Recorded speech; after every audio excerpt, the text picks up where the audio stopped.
Hello, this is Gina with Sunshine Talk. I hope everybody's doing well today. Today I'm going to be talking to you about blockchain.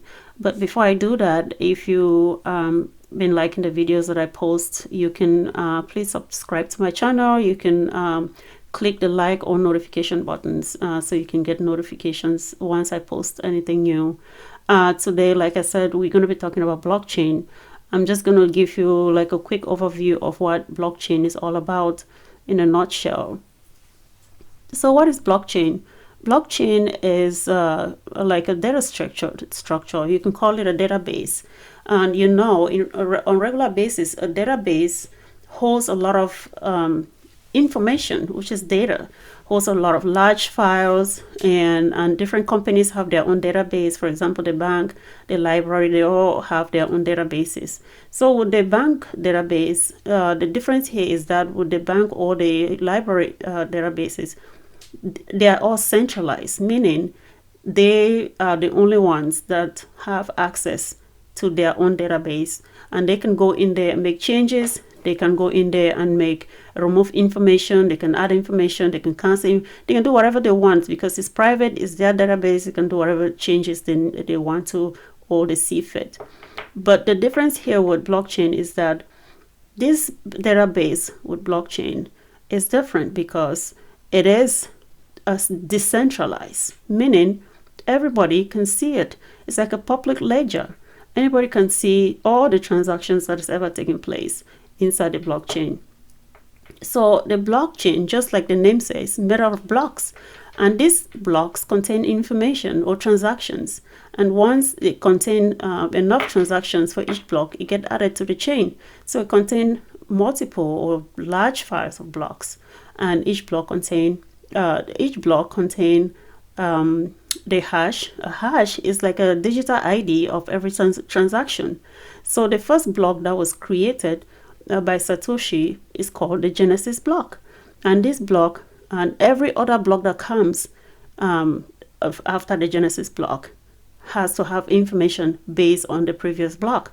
So if you create a transaction that is not based on the previous, that information is not correct, or at least have information from the previous block, then that particular block is going to be wrong. So for every block, you will have this the list of transactions for that block, the hash from the previous block, and also the hash from the current block. So the next block that comes after that block will have the hash from the previous block, the hash of the current block, and also a list of transactions for that block. So much so that everything is linked, and that's what links all the blocks, is the fact that every single block has a hash from the previous block. So if any information is changed, then the chain will be broken, and so then the transactions or that block will never be added to the blockchain because the information in there is not correct. And also something about a blockchain is that we think blockchain is trustworthy because, again, every miner that works with the blockchain are incentivized, or they get paid based on proof of work to show that they've done good work. They get paid. We don't have to worry about are they doing a good work or they're not doing good work, because they strive to do good work so they can get paid. Number one, if they don't do good work, their transactions will never be added to the blockchain and they will never be paid. And also, if they do good work, their transactions definitely will be added to the blockchain and then they will be getting paid. And also the other thing is, if the blocks before the blocks get added to the blockchain, they get verified by the network of computers.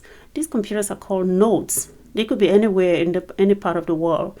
They have the opportunity to verify every single transaction before it gets added to the blockchain. So every single transaction that comes through this network of computers agree, or they come to a consensus saying this transaction is correct, then it gets added to the blockchain, because if it's not correct, it will never be added, which is the reason why once it's added, it means it was correct. It will not be added if it was not correct. If it's added, it means it was correct, and so it is stamped in time. So transactions get tracked in real time. You don't go back to change anything. You cannot remove anything. You cannot cancel anything. So everything that is ever taking place or added into the blockchain stays there forever. It doesn't change. And so that's why we think blockchain is trustworthy. The system was designed to be trustworthy. We don't have to worry about whether the information that is in there is correct, or whatever anybody tells us is correct, whatever transactions that took place was correct. We don't have to worry about that. The system self-corrects itself. These nodes, they communicate with each other. If the transactions come through that is not correct, or something is wrong somewhere with the nodes, they will self-correct themselves, because they kind of communicate together and say something is not right, and they correct themselves. Or if they see a transaction is not correct, then they don't have to put it into the blockchain. It will not be verified, period. So everybody works very hard to make sure that everything that's added into the blockchain is correct. And also the transactions that get added into the blockchain are verified. They're not just, we cannot just say we trust them. They are verified, which is the reason why I just said they get verified by the network of computers. And also they get calculated, mathematically calculated. So it's not like, so for in math, when you, or even any science subject, physics, or even chemistry, when you do calculations, you come up with an answer. The answer is correct. There's no reason except you didn't do it correctly. If it's correct, it's correct. And so that's the reason why we don't have to say, was it correct or not? If it's correct, it was calculated correctly, and the answer is correct, it is correct. And then secondly, the computers, the network of computers and the nodes, they do their verification again before everything is added into the blockchain. And so then again, a blockchain is a database that holds all Bitcoin transactions that has ever been created. And once information is verified and added into the blockchain, it cannot be removed, it cannot be changed, it cannot be cancelled, and it is stamped in time. Okay, I'll talk to you guys soon. That's the overview of blockchain. I'll come back to tell you some of the benefits of blockchain.